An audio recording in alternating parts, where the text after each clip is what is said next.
Thank you, Daniel. Thanks, Aki, for the great talk. This is a much lighter topic. I'm bringing here an idea that I had. It's very soft. It's a childish idea. It's a naive idea, very innocent, a bit selfish as well, but I didn't see it happening yet. And I'm very surprised nobody did this before, or maybe nobody did it in the way that it should have been done. This is about applying shared economy to the music industry. And this idea is already in March. So how many of you do not know the band U2? Good. So that makes the case for what I'm going to say. So U2 is a very famous band. It's one of the most accomplished bands in the world. They need no introduction. They are accomplished. I mean, they are sorted out for immortality. They have nothing to prove. So they have innovated all across, their career, especially in stage technology. They have every tour they have, they innovate in something new. In this Pop Mart 2, if you can remember, there's a huge screen, the biggest screen ever at the time.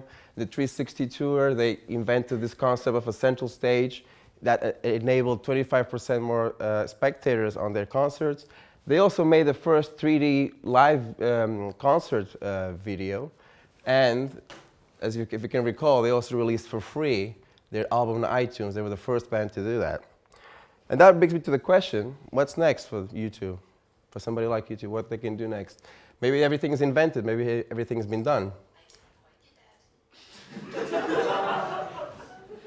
So that brought me to my idea. So as most of you know, I make music for a hobby.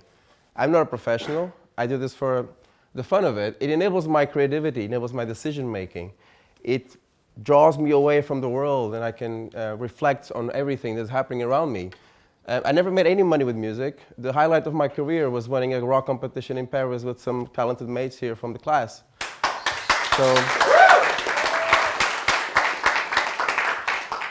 And one day, I made this song called Only the Strong Survive. And while I was doing it, I thought, I cannot sing this. I'm not a real singer. So I asked a female singer friend of mine to sing it for me. And I recorded it. And when I was listening to it, I thought, you know what? This could be a U2 song. It could be written for U2. And so I had this idea. Why don't the fans write the songs for their favorite bands?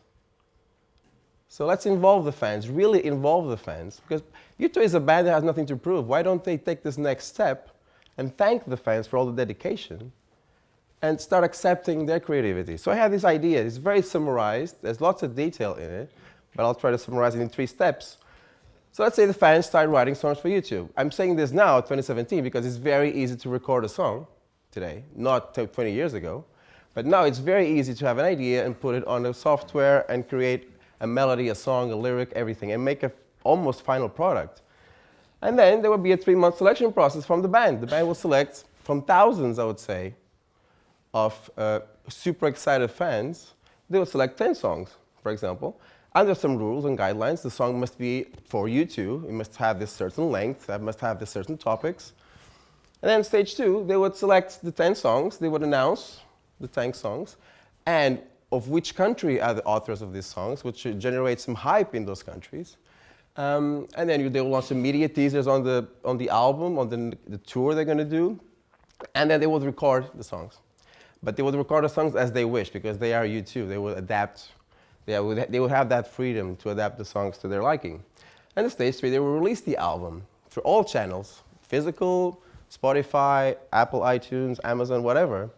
They will promote it and do a world tour, especially with special attention to the countries where the authors are from.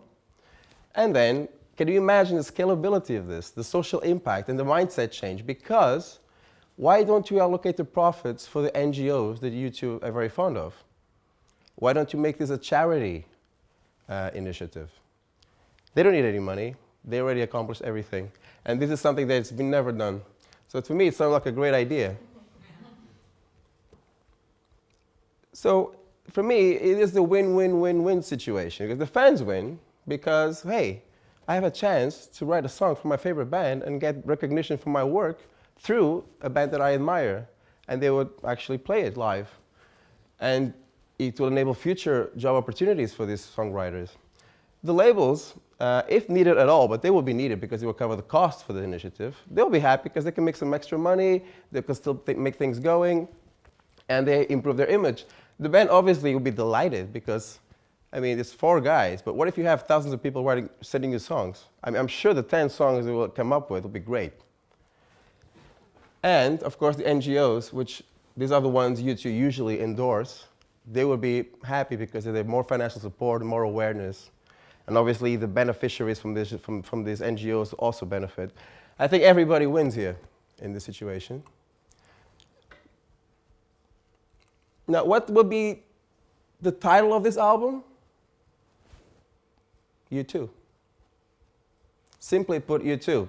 The concept actually represents the band's name.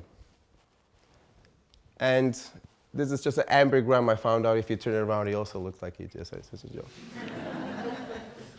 Anyway, I think so far it makes perfect sense. And I don't know why this hasn't been tried before. Maybe there's a lot of obstacles. But I'm still pursuing this. And I'm very sure that at least I get some response into this. And the scalability and the impact in future bands will be, for example, do you remember Unplugged? Mm-hmm. Who remembers MTV Unplugged in the 90s? Who's old enough? Good. So do you know what happened? What is Unplugged? It's a recycling of existing popular songs in an acoustic environment. So nothing really great, but it worked fantastically well for the band and for MTV. And the result of this success was all these other bands wanted to do Unplugged CDs and Unplugged sessions and concerts. And they sold millions and millions of copies with a very simple concept. Let's reinvent our songs in an acoustic environment. And it just took off. So I can imagine something like this working the same way. Then we have Coldplay doing it, you have Muse doing it, you have Rolling Stones doing it if they're still around. Why not? And then we get to the most interesting point here for the audience. How would a back cover of a CD like this look like? Songs like 1 Pound from Ali A. Every week I give it to you from Shane from Malaysia. Be Aggressive from Marcelo. I Hate Raymond from Jaime. A very soft song like My Name is Miladini from Miladini. Another one, George on My Mind from Temo. No, never, nunca from Hugo. Where's Hugo? He's not here. It's Very Lonely at the Top from Sebastian. Meet Me at the Halfway Line from Ludmilla, the goal scorer from Halfway Lines.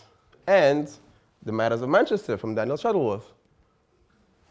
Can you imagine this? Can you imagine the impact of this? Very simple idea, very childish, very naive, but I didn't see it yet, and I think it can work. Thank you.